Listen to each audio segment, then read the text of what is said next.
Bonjour à tous, ici Angelo pour une nouvelle vidéo. Il sera question de No Solar. Donc si vous êtes intéressés, restez connectés. Commençons.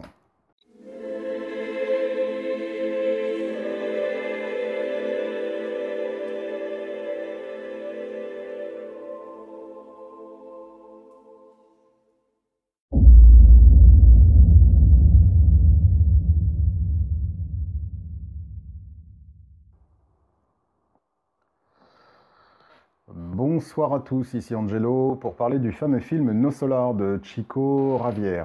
Désolé pour mon accent espagnol. J'ai été, on va dire, on m'a demandé, deux étudiants en projection astrale m'ont demandé ce que je pensais de ce film. Ça m'a pris un petit peu de temps avant de le voir. Je l'ai vu il y a environ 3 semaines. Et j'ai voulu faire une petite vidéo pour donner un petit peu mon point de vue sur ce film. Alors, la difficulté qui est la mienne aujourd'hui, elle est double.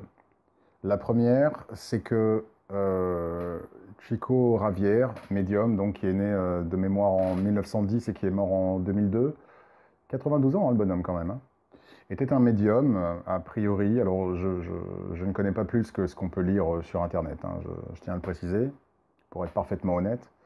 Était donc un médium qui a été en contact avec l'esprit d'un décédé, qui a été adapté au cinéma avec le film No Solar. Donc No Solar, à la base, est un écrit, est une œuvre écrite, avec toute la difficulté que cela signifie. C'est-à-dire qu'aujourd'hui, le problème qui est le mien, c'est que je vais devoir commenter d'un film sans avoir lu le livre. Et on sait que les adaptations au cinéma, parfois, sont un petit peu lacunaires. Par ailleurs, le contact que ce médium a eu avec cette âme décédée a produit 16 livres. No Solar n'est que un de ces 16 livres.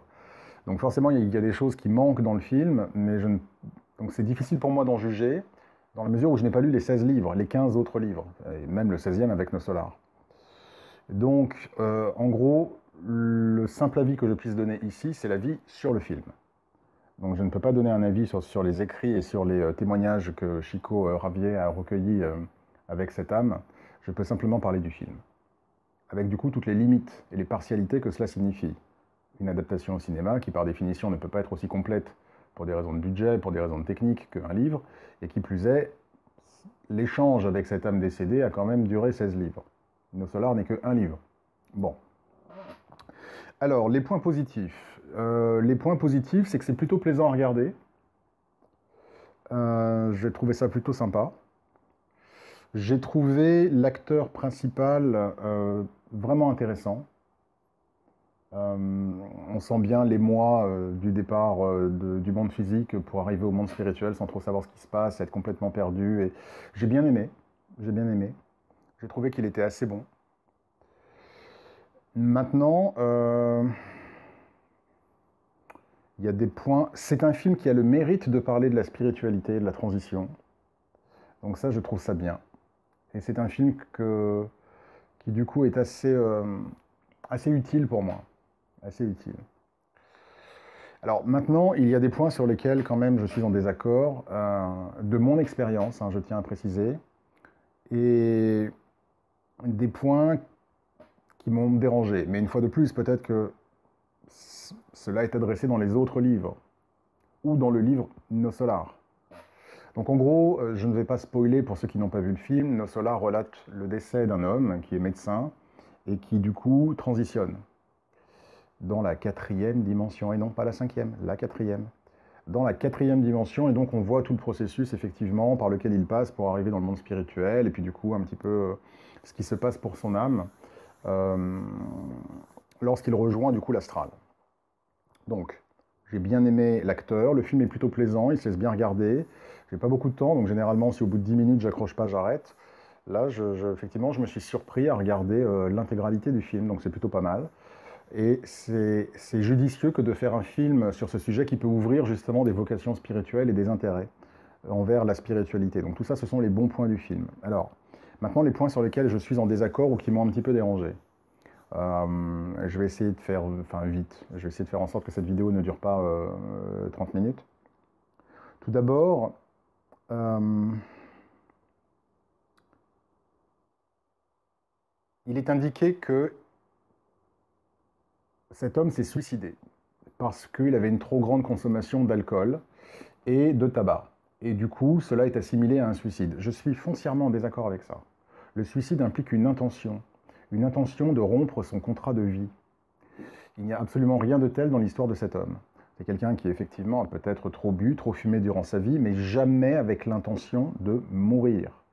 Le suicide implique soit une volonté de mettre un terme à sa vie de manière directe, soit de manière indirecte, c'est-à-dire adopter une série de comportements dont nous savons qu'ils vont nous mener à la mort et nous continuons à les faire en toute connaissance de cause. Mais rien de tel dans ce cas. C'est juste un homme qui fumait trop et qui buvait trop. Et pour autant, cela, dans le film, est assimilé à du suicide. Je suis en foncier désaccord avec ça. La représentation du bas astral, puisque forcément, une fois qu'il décède, il va dans le bas astral. Alors, ça fait un peu enfer des cathos quand même, quoi. Avec les diables, les esclavagistes, quoi, avec les fouets. J'ai pas rencontré ça dans le bas astral. Alors, je ne suis pas un expert en bas astral, d'ailleurs c'est très simple, hein, j'essaye d'éviter d'y aller autant que possible. Voilà. Mais les fois où je m'y suis retrouvé, ça ressemblait pas à ça. Alors après, j'ai conscience que le bas astral, enfin que les mondes astraux de toute façon sont infinis et qu'il y a certainement autant de bas astral qu'il peut y avoir d'individus sur Terre. Mais en tout cas, des expériences qui ont été les miennes, je n'ai jamais été confronté. Alors oui, par contre, tout ce qui est ambiance, un peu être torturé, un peu zombie, d'accord, d'accord. L'ambiance glauque, l'ambiance de désolation, d'accord, ok. Après, la représentation qui en est faite, qui quand même est assez religieuse, quoi. Je n'adhère pas à cette vision-là, du bas astral. Moment intéressant où on voit un couple dans ce bas astral, et je crois que c'est l'homme qui demande pardon à la femme, et immédiatement la lumière arrive et les guides arrivent. J'ai bien aimé, j'ai trouvé ça malin et subtil.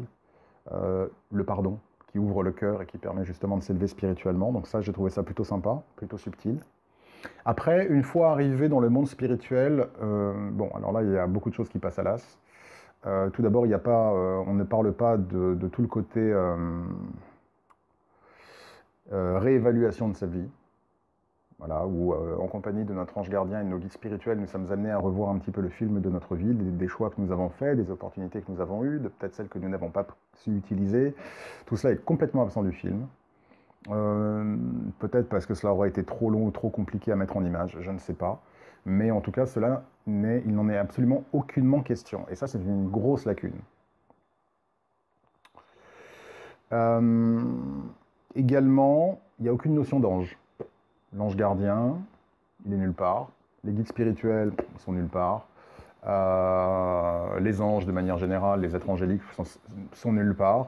Il y a bien effectivement deux guides qui assistent le héros, mais en tout cas, au moins l'un d'entre eux est un être humain, désincarné. Voilà. Donc ce n'est absolument pas un ange gardien. Et d'ailleurs, ces deux personnes que nous voyons, en gros, aident aussi les autres au même titre qu'ils aident le héros. Donc nous n'avons pas cette notion de guide vraiment personnel, d'ange gardien personnel, cet esprit qui nous est attribué à la naissance et qui nous suit durant notre vie et parfois durant plusieurs vies, mais qui nous est propre. Là, pas du tout. On a plutôt des êtres humains plus évolués qui vont aider et assister le héros. Donc où sont les anges, où est l'ange gardien, où sont les guides spirituels, où est la revue de la vie. Tout ça est complètement oublié. Alors également, alors oui, effectivement, au niveau de la représentation de l'astral dans ses plans supérieurs, avec, on va dire, des villes, des hôpitaux, des maisons, d'accord, ok, oui, très bien. Alors si ce n'est que l'hôpital qui est présenté, c'est un peu un hôpital dans un pays du tiers-monde, quoi. Hein. Bon, une fois de plus, j'ai pas la prétention d'avoir fait tous les hôpitaux de l'astral, bien évidemment, mais en tout cas, la représentation de l'hôpital qui est faite dans ce film, et quand même, ça fait un peu froid dans le dos. Hein. J'ai été en Inde, quand j'étais en Inde et que j'allais à l'hôpital, c'était un peu ça, quoi. Donc bon. Ce qui m'a gêné, alors ce qui est juste aussi, c'est ce qui est une scène très touchante d'ailleurs, les retrouvailles avec la mère qui, elle, est sur un plan astral plus élevé. Et j'ai trouvé cela assez juste, le fait que lui ne peut pas la rejoindre, mais qu'elle peut le rejoindre. Cette règle spirituelle est absolument vraie, c'est-à-dire que plus vous avez des énergies élevées, plus vous pouvez aller dans des plans inférieurs, par définition. Et plus vous avez des énergies limitées, moins vous pouvez, enfin, au contraire, vous ne pouvez pas aller sur les plans plus hauts. Et c'est la raison pour laquelle lui ne peut pas rendre visite à sa mère. Mais il faut que lui l'appelle pour qu'elle vienne le voir. J'ai trouvé ça très juste. Sinon, ce qui m'a dérangé dans ce film, c'est principalement le fait que la représentation qui y est faite, alors je sais que j'ai une étudiante qui m'a dit, en gros c'est comme ici avec une représentation politique, etc. Alors, il y a des hiérarchies, il y a des fonctions, il y a des rôles, c'est vrai. Mais si vous voulez, la manière dont cela est représenté, pour m'a dérangé. On est un peu dans le Truman Show. Une espèce de monde factice, un peu superficiel, paillettes, carton-pâte. La scène du déjeuner, d'ailleurs, est assez, m'a fait froid dans le dos. Une scène où une jeune fille qui vient d'arriver dans l'astral s'énerve parce qu'elle dit aux autres, mais vous avez fini de faire semblant, de faire la famille parfaite. Ça m'a vraiment donné cette idée-là. Vous savez, genre, tout va bien, on a le sourire aux lèvres, mais genre années 50, vous savez, les vieux films américains où tout va bien, les enfants qui jouent dans la rue, le marchand de bonbons. Enfin voilà, il y a un peu ce côté-là qui m'a... La représentation de la cité de l'astral m'a dérangé. Également avec les modes de transport. Évidemment, dans le film, tout le monde marche, hein, personne vole, personne se téléporte. On est pure conscience, on est pure énergie. Alors là, on va me dire oui, mais ça aurait été compliqué à mettre en œuvre. Bon, peut-être. Alors oui, il y a des moyens de transport dans l'astral, comme celui que l'on voit dans le film, donc ça c'est juste. Mais en revanche, enfin en gros, ça ressemble un peu, enfin c'est un peu les Amish quoi. C'est une communauté un peu hippie, je caricature. Un peu, voilà, un peu hippie, enfermé dans son bunker, qui ne peut pas du tout sortir. Je suis en profond désaccord avec ça. Et alors, du coup, j'en viens à ce qui m'a beaucoup dérangé, c'est l'interdiction qui est faite de rendre visite aux membres de la famille si on n'a pas suffisamment un quota d'heures de travail. Donc, en gros, c'est le permis à point. Bon, on pointe. T'as assez d'heures, d'accord, tu peux aller sur Terre, d'accord, tu peux aller voir ta famille, ça va à l'encontre de l'amour inconditionnel. Que les morts soient occupés, qu'ils aient parfois des tâches à faire, des leçons à apprendre, qu'ils ne soient pas toujours disponibles, oui. Qu'ils ne puissent pas, qu'il leur soit interdit de venir nous voir, non. Je suis en désaccord avec ça. Et là, dans ce film, c'est vraiment, t'as pas assez travaillé. Si t'as pas assez travaillé, t'as pas suffisamment de quotas, t'as pas suffisamment donné de ton temps à la communauté. Donc, eh ben non, tu peux pas aller voir ta famille. Ah, là, c'est bien, tu as rendu service à la communauté. D'accord, petite carotte, tu peux aller voir ta famille. Je suis en profond désaccord avec ça. C'est très soviétique. La communauté astrale qui est montrée dans ce film, ça me fait vraiment penser à l'URSS. Pareil, t'as pas assez de points, tu peux pas avoir de maison. Donc, il faut que tu sois hébergé. Ah, tu as assez de points, d'accord, là maintenant tu peux avoir ta maison. Ça m'a dérangé. Donc si vous voulez, toute la construction politique et sociale de cette ville m'a vraiment déplu. Je m'y retrouve pas, au travers des expériences qui sont les miennes dans l'astral et avec les contacts que j'ai avec les défunts. Je m'y retrouve pas. Également, l'absence de liberté. Les morts, ils voyagent tout le temps, tout le temps, tout le temps. Alors, on pourra me dire, oui, mais il vient d'arriver. Mais même les autres, quoi. Je veux dire, il faut qu'ils passent par des trucs particuliers. Enfin, il n'y a pas la liberté de l'esprit. C'est-à-dire que moi, je suis plus libre en tant que projecteur astral, d'accord, que eux qui sont morts et qui sont en principe aux cieux. Non, ils sont en prison, ils n'ont pas le droit d'aller sur Terre. Alors quand ils essayent d'aller sur Terre, ils finissent dans le bas astral. Petite référence à la demoiselle. Ceux qui ont vu le film comprendront. Comme si, voilà, on veut aller sur Terre, eh ben non, il faut passer par le bas astral. Non. Non. Donc j'ai trouvé ça inexact. Euh,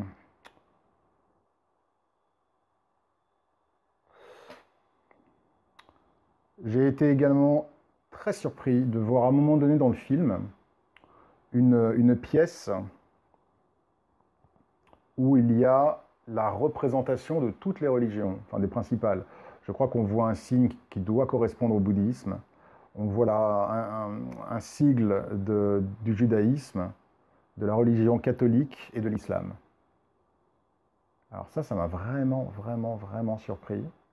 D'une part parce qu'on y parle de réincarnation quand même dans ce film. Hein. C'est quand même toute la base.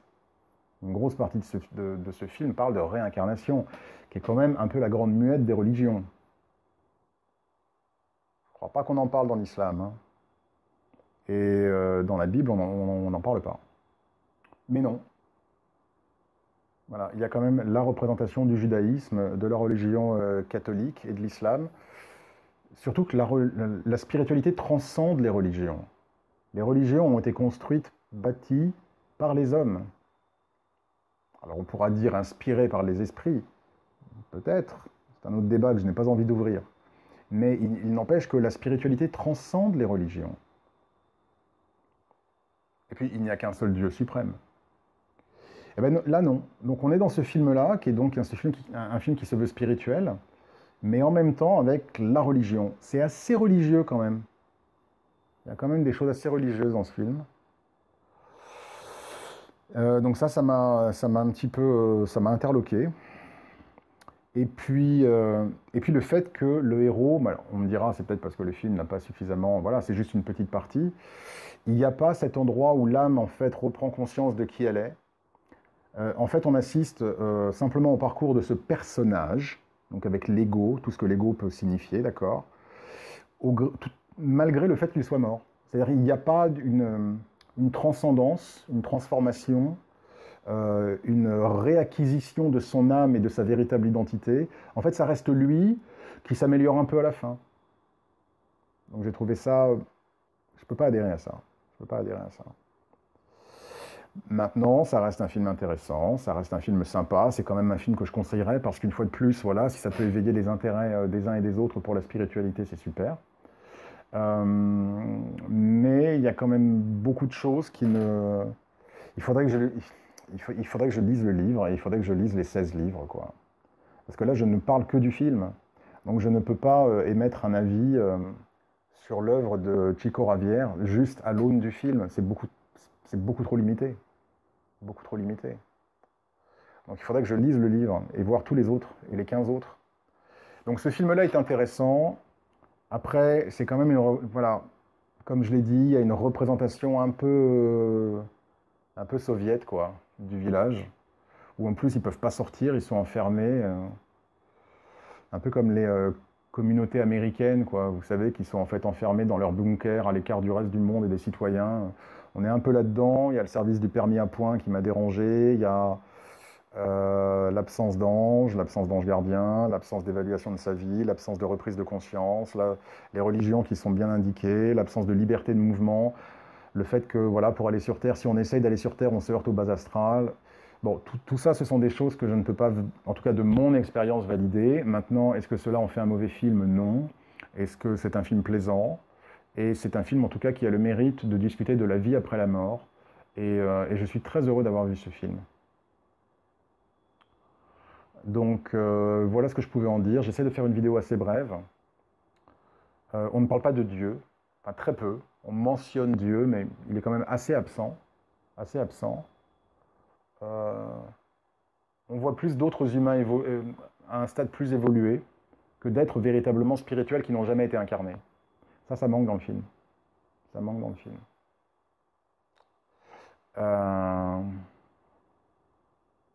Il n'y a pas la partie également où on est accueilli par sa famille, où les membres décédés viennent nous accueillir. Non, ça passe par des anciens humains qui viennent le chercher. Donc bon, vous comprendrez que j'ai quelques réserves par rapport à pas mal de concepts spirituels, à l'aune de mon travail, à l'aune de mes expériences. Maintenant, c'est quand même un film que je recommande, parce qu'une fois de plus, il a le mérite de parler de la vie après la mort d'une manière plutôt agréable. La notion du suicide aussi, je le répète, j'avais oublié de le mentionner, alors je suis en complet désaccord avec ça. La représentation du bas astral aussi. Donc bon, c'est un film que j'ai eu du plaisir à le voir et je suis très heureux d'avoir pu le voir. C'est un film que je conseillerais parce que ça peut éveiller à la spiritualité. Après, d'un point de vue spirituel pur, voilà, tous ces points me font être un peu en réserve par rapport au film. Merci beaucoup d'avoir pris le temps de regarder la vidéo en tout cas. J'espère que vous avez passé une bonne semaine. Moi je suis un peu fatigué, je ne sais pas si vous le voyez là sur la vidéo. J'ai eu une grosse semaine et demain c'est encore une journée où je vais travailler. D'ailleurs je suis très heureux de retrouver mes petits participants pour la classe cartomancie. Salut à vous, à demain, 14 h. En tout cas, merci à tous pour vos messages, pour votre intérêt concernant ma chaîne, pour les commentaires que vous laissez également. J'espère que vous avez passé un excellent week-end. Prenez bien soin de vous, reposez-vous bien et que Dieu vous bénisse.